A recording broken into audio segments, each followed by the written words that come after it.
لوگ یہ سوال کرتے ہیں کہ قرآن کریم موجود ہے، احادیث شریفہ موجود ہیں، پھر اللہ رسول کی تقلید کیوں نہیں کی جاتی ہے؟ 4 اماموں کی تقلید کیوں کی جاتی ہے؟ یہ لوگ ایک سوال کرتے ہیں کہ قرآن بھی نہیں موجود ہے، احادیث شریفہ بھی موجود ہیں، تو قرآن و حدیث پر عمل کرو، اللہ رسول کی تقلید کرو، 4 اماموں کی تقلید کرنے کی ضرورت کیا ہے؟ یہ ایک سوال ہے، اس کا جواب دوں میں آج۔ جواب یہ ہے کہ قرآن و حدیث ہی پر تمام مسلمانوں کا عمل ہے، اور قرآن و حدیث میں جو مسائل ہیں اوپن، وہ 80% ہے، اس میں کسی کی تقلید نہیں ہے۔ 20% وہ مسائل ہیں جن میں تقلید کے سوا چارہ ہی نہیں ہے۔ وہ 20% میں مسائل بتاؤں گا، آپ خود سوچیں کہ اس میں تقلید کے علاوہ کیا چارہ ہے۔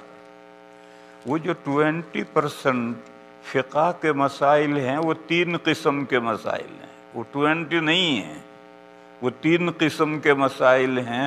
ان 3 قسم کے مسائل میں تقلید کی جاتی ہے، اور تقلید کے سوا کوئی چارہ ہی نہیں ہے۔ کوئی مجھے بتلائے کیا راستہ ہے اور کوئی قرینہ نہ ہو۔ اس کی میں ایک مثال دوں۔ 7 حدیثیں اعلیٰ درجے کی صحیح حدیثیں ہیں، بخاری میں بھی ہے، ان میں سے 1-2 حدیثیں کہ نبی پاک صلی اللہ تعالی علیہ وسلم نماز میں 3 جگہ یا 4 جگہ رفع یدین کرتے تھے، اللہ اکبر کے ساتھ ہاتھ اٹھاتے تھے۔ ایسی 7 حدیثیں ہیں، اعلیٰ درجے کی صحیح ہیں، ان میں سے 2 حدیثیں بخاری شریف میں بھی ہیں، اور 5 حدیثیں ایسی ہیں جو طول میں ان کے برابر نہیں ہیں، مگر وہ قابل استدلال ہیں، ان سے استدلال کیا جا سکتا ہے۔ 5 حدیثیں یہ ہیں کہ نبی پاک صلی اللہ تعالی علیہ وسلم پہلے نماز میں ہر اللہ اکبر کے ساتھ رفع یدین کرتے تھے، بعد میں وہ ختم ہو گیا اور نماز میں کہیں رفع یدین نہیں رہا۔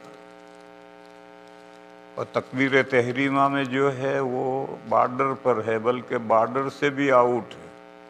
جب ہم نماز شروع کرتے ہیں تو یوں شروع کرتے ہیں، دیکھو رفع یدین کر رہے، ابھی نماز شروع نہیں ہوئی، اللہ اکبر، ہاتھ باندھ لی، اب نماز شروع ہوئی۔ یہ رفع تو باہر ہے، نماز میں کہیں رفع نہیں رہا۔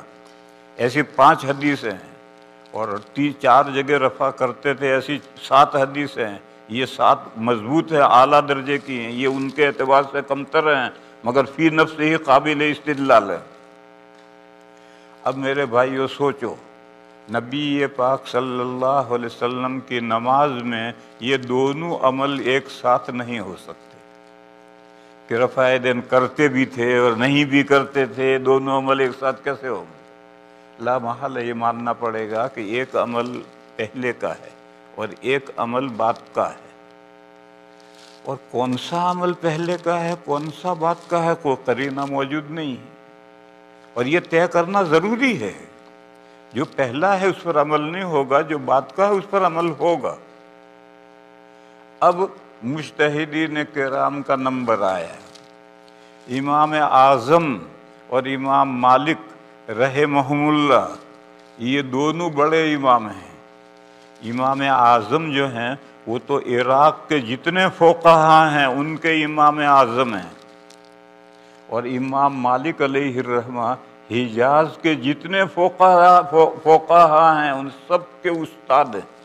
یہ 2 بڑے امام ہیں، انہوں نے یہ طے کیا کہ نبی پاک صلی اللہ علیہ وسلم کی نماز میں رفع یدین پہلے تھا، بعد میں رفع یدین نماز میں نہیں رہا، لہذا پہلا حکم منسوخ، اور جو دوسرا حکم ہے اس پر عمل کریں گے۔ اس لیے ان 2 اماموں نے کہا نماز میں رفع یدین کہیں نہیں ہے۔